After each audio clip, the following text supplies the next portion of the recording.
Queridos amigos desta casa e de outras que se fazem presentes, além dos internautas que nos assistem, uma lembrança, antes dos comentários que nós possamos fazer.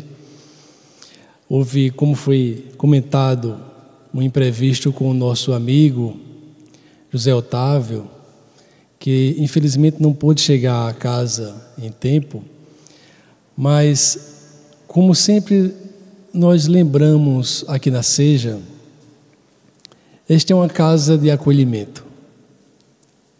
É uma casa que há 15 anos ininterruptos vem desenvolvendo suas ações no bem comum através da educação de crianças, na evangelização infantil, através da educação de jovens, na evangelização juvenil, através da educação de todos nós, nas reuniões que se fazem sempre às quartas-feiras e aos sábados, em toda uma assistência espiritual em todos esses anos, através dos passes magnéticos, através do atendimento fraterno, através dos braços que se fazem nas tarefas que acontecem nos sábados e em todos os instantes que aqui nos sentimos acolhidos. A espiritualidade superior, através do trabalho da Seja, vem desenvolvendo essas ações com um sentido de despertar a todos nós para a importante e ininterrupta tarefa que é de construção de nós mesmos. Há poucos dias nós comentávamos sobre o trabalho de construção interior de cada um de nós acerca do vislumbre da realeza de Jesus.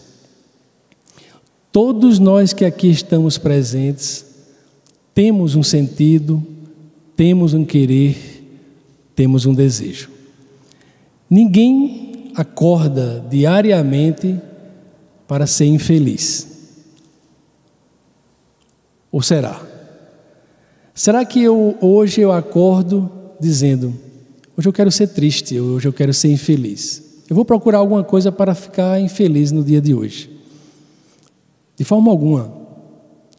Todos nós, dentro das limitações que todos temos, acordamos para fazer algo pela nossa felicidade. Então, limitadamente, a gente pode pensar, mas e os malfeitores? Eles fazem algo porque aquilo os faz infeliz ou os faz feliz? A gente pode arriscar dizer que as satisfações interiores que levam à felicidade, que levam a uma sensação de deleite, vai depender para cada um de nós. Se um malfeitor procura uma ação que para nós tem uma sensação de desprezo, de tristeza, de dificuldades de compreensão, naquele instante, limitadamente para aquele espírito que está momentaneamente revestido ainda com as suas limitações físicas, não é? Como dito o malfeitor, ele o faz com as sensações de satisfação limitadas que ainda existem. Claro que todos sabemos que nós caminhamos paulatinamente para um sentido cada vez mais feliz. E é claro que o malfeitor, ainda limitado, embora buscando as sensações momentâneas, equivocadas, físicas, ele o faz com um sentido de satisfação. Se ele o rouba, ele faz com um sentido de sensação momentânea. Alguém pode pensar, o faz por ruindade, não é? O faz por não compreender a realidade dos fatos que se desdobram e se descortinam para todos nós. Lembrávamos que estamos na Terra ainda, saindo de um planeta de provas e expiações, já adentramos num mundo de regeneração. Então, o sentido da vida que nós levamos hoje, ao acordar todos os dias, de estarmos aqui sentados, e afinal de contas, nós estamos sentados em cadeiras, estamos utilizando a energia, estamos utilizando, né, o microfone para amplificar a nossa voz, tudo que foi obra daqueles que nos antecederam. As cadeiras foram feitas há algum tempo antes.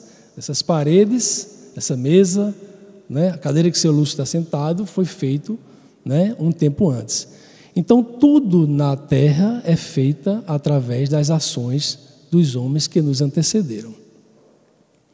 Então, se hoje nós saímos de um planeta, né, que teve o seu momento inicial de ser um mundo primitivo, onde predominava as ações grosseiras e grotescas daqueles primeiros homens, passamos por um longo período de um planeta de provas e expiações e já ensaiamos os primeiros instantes de um mundo de regeneração.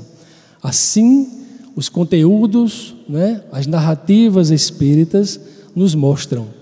Basta que a gente leia, né, as obras muito oportunas de Manuel Filomeno de Miranda, quando nos fala de transição planetária, não é? Dos livros últimos, que quem tem a oportunidade de estudar aos sábados pode perceber isso, é toda uma sequência de estudos dessas obras de Filomeno, onde descortina para nós, onde amplia para nós o mundo atual em que nós transitamos, onde há muito maior o número daqueles espíritos já, né, com uma certa elevação, reencarnando no nosso meio.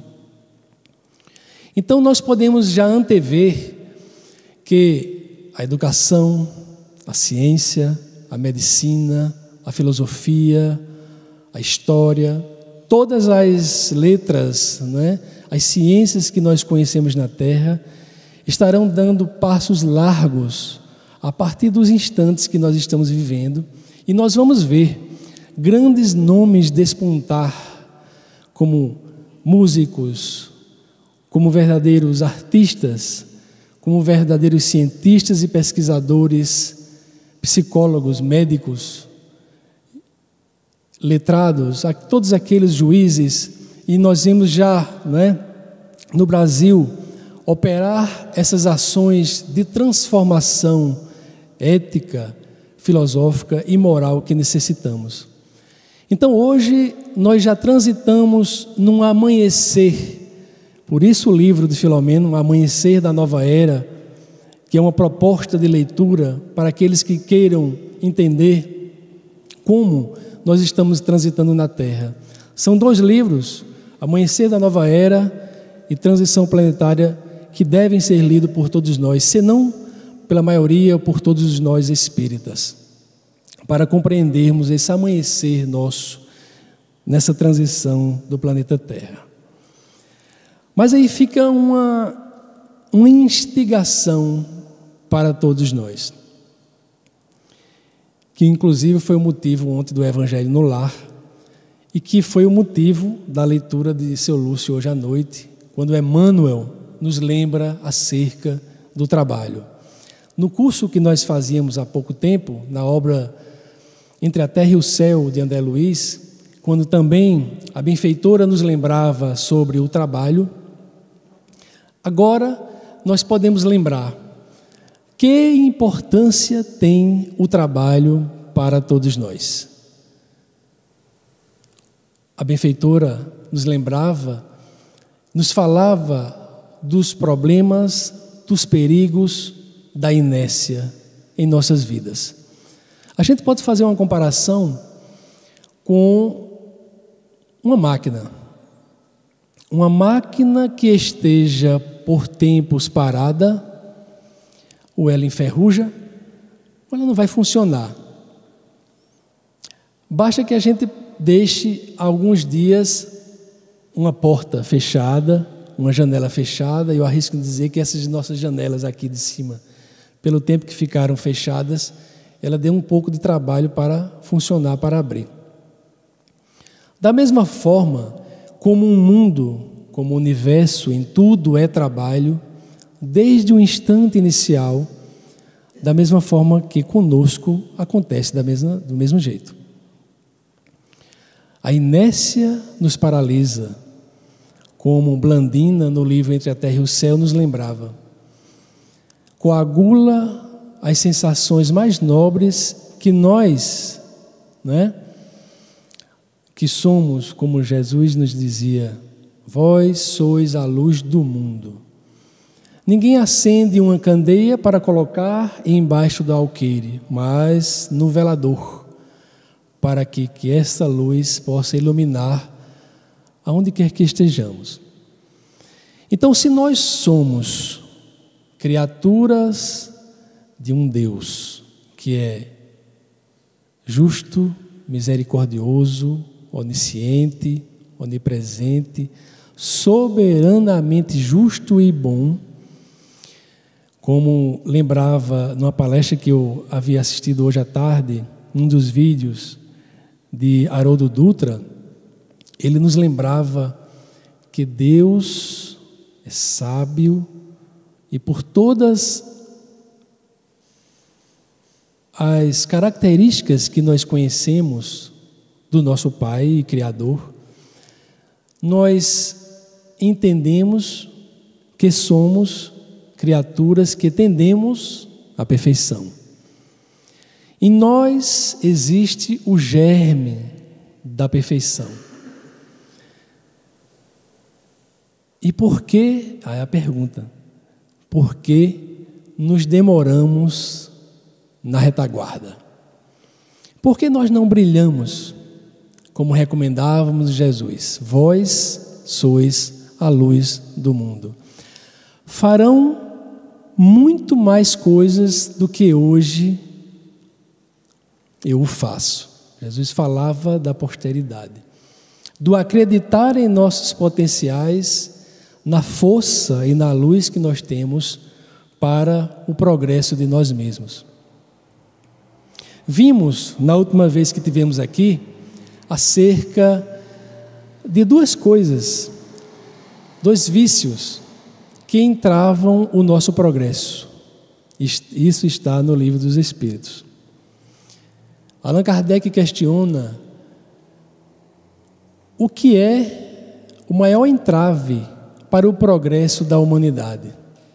Os Espíritos sabiamente nos respondem. E vocês, quem esteve aqui conosco recentemente, vai lembrar o orgulho e o egoísmo. Porque a gente percebe isso diariamente.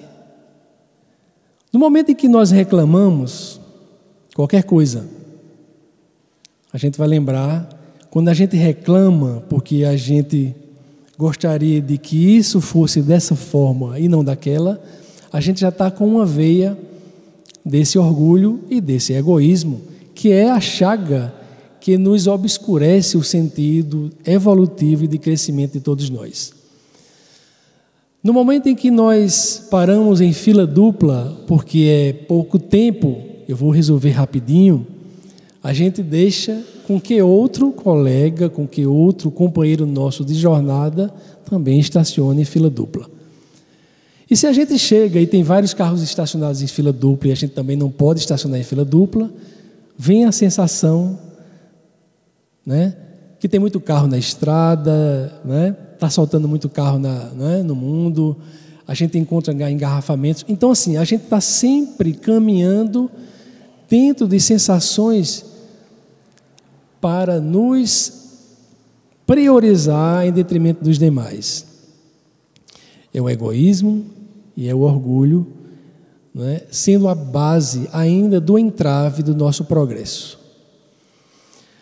A gente vai ver que diariamente a gente acorda, além dessas questões faladas, mas a gente vai falar sim, ou seja, de um café amargo, seja de um filho difícil, a gente vai queixar do frio, a gente vai queixar do sol quente, a gente vai queixar do patrão difícil, a gente vai queixar do palestrante que não nos atendeu quanto deveria, nas palavras que a gente precisava, a gente vai queixar das situações conjugais, vai queixar do salário atrasado, que talvez seja a maior queixa, vai se queixar do Brasil, daqueles que nos governam. Então a gente está sempre, inadvertidamente, muitas vezes indiretamente ou sem querer, reclamando e queixando, murmurando, como a gente falou aqui na outra vez. E nós precisamos, essencialmente, mudar esse nosso discurso ainda, porque, como dissemos, se o orgulho e o egoísmo é a chaga que nos impede de vislumbrar, não é, a posteridade, o sentido sublime, não é, de nossos destinos superiores, como nós vamos fazer um trabalho para descondicionar esses vícios que ainda nos predominam no íntimo? Santo Agostinho, no Livro dos Espíritos, nos falava que, e dava, inclusive, a opinião do que fazia, não é, quando estava em nosso meio, que diariamente, chegando ao final do dia, fazia um exame de consciência para perceber se o que tinha feito durante o dia teria condições de, se fosse de bom e de belo e de construtivo para a humanidade, repetir no dia seguinte. Se de alguma forma isso foi motivo para deixar o meu irmão infeliz, no dia seguinte procurava consertar. Isso uma proposta de Santo Agostinho para todos nós, que é muito oportuna, como um sentido prático para que a gente possa aplicar esse descondicionamento nosso de todos os dias. Afinal de contas, quando aqui chegamos na Seja, todos nós que aqui estamos, a gente pode lembrar de uma figura muito oportuna com relação aos barcos. Todos nós estamos no mar. Para uns, o mar vai ser mais calmo naquele dia. Para outros, vai ser mais revolto, não é? Mais agitado. Uns de nós vamos ter 2 remos para nos equilibrar no mar. Outros vão ter um remo só. E outros não vão ter nem remo para remar neste mar difícil. Mas agora, nesse exato instante, todos nós estamos aportados. Aqui é o nosso porto seguro. Porque qualquer barco, qualquer embarcação precisa, em algum instante, parar. Parar para buscar os mantimentos, para buscar as cartas náuticas, para saber por onde vai navegar. E isso a gente pode comparar e fazer uma representação muito própria com cada um de nós nesse exato instante. Ninguém vem à Seja, como dissemos no início, buscando a infelicidade. Ninguém vem aqui porque quer passar apenas o tempo, né? Ninguém renunciou à sua novela preferida ou um jogo que certamente deveria estar passando, ou um programa melhor, ou a qualquer outro programa para vir para a Seja, para ouvir um palestrante, para ouvir uma leitura. Todos nós viemos porque temos um desejo interior de melhorar, uns talvez pela dor, outros pelo amor, outros talvez para encontrar pessoas queridas ao longo da jornada que fazemos, amigos que temos e que nós encontramos, como dissemos há pouco tempo no curso, não é? aqui nós encontramos uma verdadeira família. Então estamos aqui por vários motivos, por variados motivos, mas em essência, nós buscamos a nossa carta náutica no Evangelho de Jesus. Quando essas portas e essas paredes foram construídas, foram abertas as portas, as paredes construídas, as pessoas que trabalharam, para estabelecer a Sociedade Espírita Joana de Ângeles, desde o seu início até agora, o fizeram com um sentido de acolhimento, com um sentido de trabalho, de refazimento, de construção contínua, inequívoca, de trabalhadores incansáveis no mundo físico, que se espalham em todas as tarefas e labores desta casa, e também daqueles que por aqui passaram, que já se encontram no mundo espiritual, e de todos aqueles amigos nossos que nos acolhem.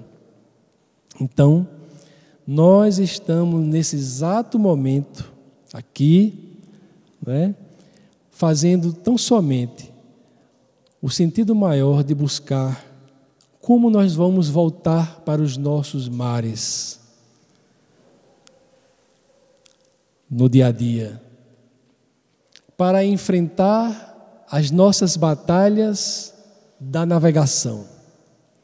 Aqui, por uma hora, nós colhemos as lições, nós sentimos as mãos singelas da espiritualidade, abrindo os corações, abrindo as suas mãos, nos intuindo a todos para compreender todas as nossas dificuldades, todas as nossas falhas.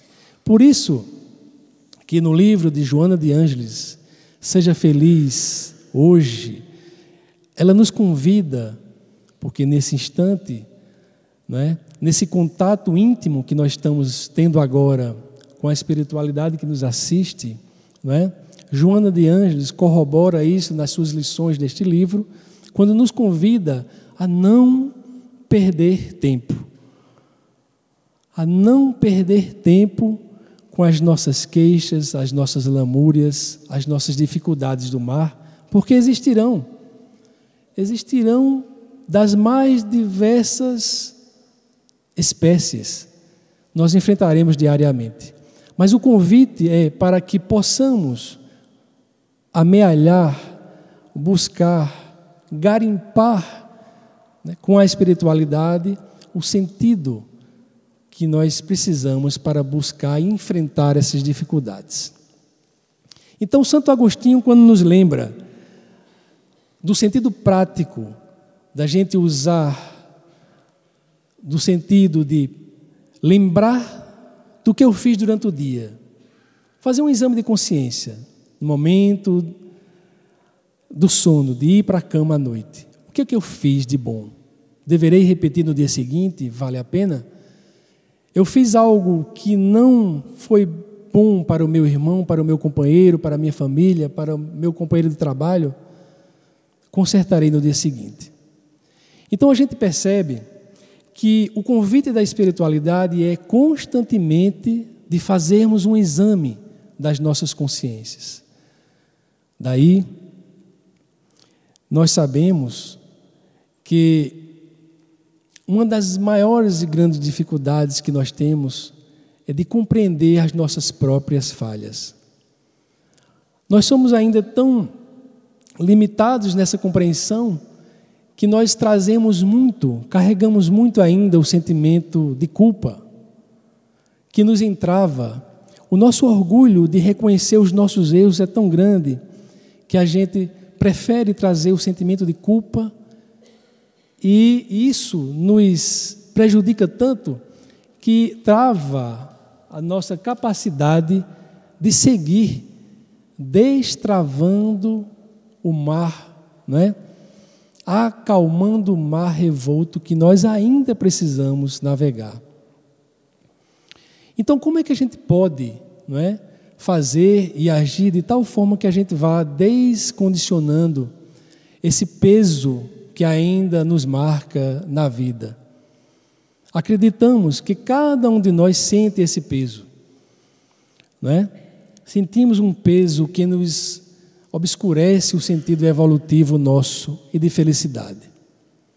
Então, se nós queremos buscar colher os frutos bons da felicidade, porque ninguém quer aqui ser triste, ninguém quer vir à ceia, não é?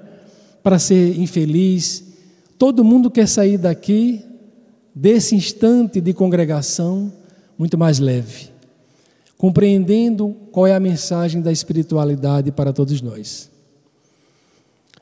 Então, comecemos com lições práticas. Chico Xavier já nos falava que a qualquer instante que nós travarmos o contato com alguém difícil, com um companheiro difícil, com um colega difícil, com um patrão difícil, a gente coloque água na boca, conte de 1 até 10, e após aqueles 10 números passados, a gente vai suavizar.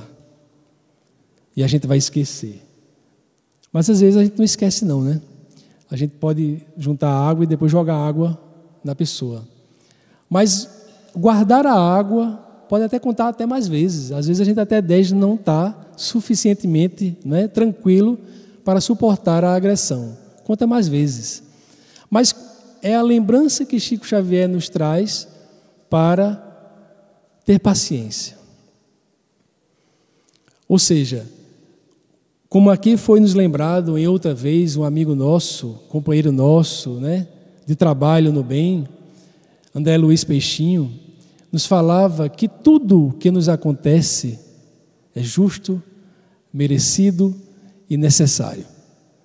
Isso para nos descondicionar dos sentimentos de culpa que todos nós trazemos, do sentimento pesado, da carga pesada, da capa que nos obscurece, o sentido da vida e do caminhar feliz. Porque limitações nós temos, se não físicas, mas nós trazemos limitações espirituais das mais diversas. Mas se a gente ficar nesse ciclo vicioso, pensando no quanto nós temos ainda para galgar, para caminhar, para crescer, a gente desiste. Quantos trabalhadores do bem desistem das suas tarefas porque percebem as grandes dificuldades da mesma forma que um rio. Nós vamos seguindo na sequência do rio, no momento em que a gente muda de paradigma, de ação, a gente percebe que há uma verdadeira avalanche em sentido contrário. Porque era comum nós seguirmos na sequência das nossas ações equivocadas. Quando a gente volta para descobrir e entrar na proposta que Jesus nos recomenda, do trabalho constante, da ação constante no bem, tudo parece ter um sentido contrário, avesso ao que a gente vinha em ação até então. Mas aí a proposta do próprio Jesus é: aquele que perseverar até o fim será salvo. O salvo aqui, não no sentido milagroso, de um instante para outro tudo muda. Até porque, quando na representação da cruz, quando aquele que estava ao lado de Jesus, o irmão inferior, que disse: Jesus, lembra de mim quando entrares no paraíso? Jesus dizia assim: em verdade vos digo que ainda hoje estarás comigo. Ou seja, o processo de arrependimento de nossas ações é o instante inicial de caminhar ao lado de Jesus. Quando a mãe de João e Tiago chega junto do mestre e diz: Mestre, permite que meus filhos estejam um à tua direita e outro à tua esquerda, ele volta-se para ela e diz: mulher, não sou eu quem vai dizer que um estará à minha direita e o outro à minha esquerda. Mas se eles puderem e souberem suportar o cálice amargo que está reservado para mim há milênios. Jesus se reportava às grandes tribulações, às grandes dificuldades que todos aqueles que, desejando buscar o sentido da vida, desejando buscar a felicidade, desejando buscar a água do Evangelho que mata a nossa sede ininterruptamente, desejando buscar um estado de consciência cada vez mais feliz, teria que essencialmente passar. Então, fica-nos o lembrete.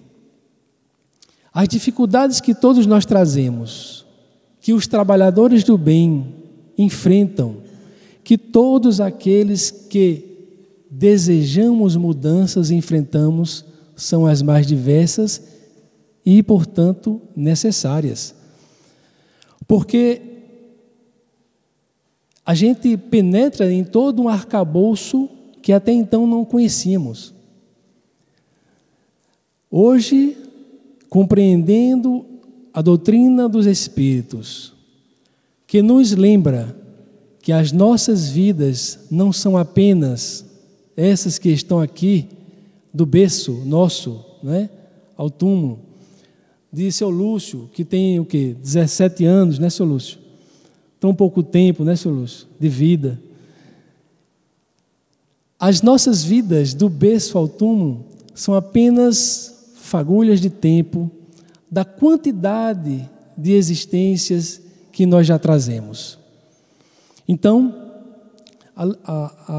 o lembrete para todos nós que a doutrina espírita nos traz em todos os instantes de suportar as nossas provas é que hoje, como Joana de Ângeles nos lembra, agora, ser feliz agora, começando nas ações mais simples que nós podemos realizar, desde o não se queixar, como nós lembramos, das ações diárias, não reclamar do frio, nem do sol, nem do companheiro difícil, não lamuriar, entender, não é, as nossas transformações para o bem, suportar as nossas cargas evolutivas, mas, em essência, ter toda uma sequência de crescimento interior.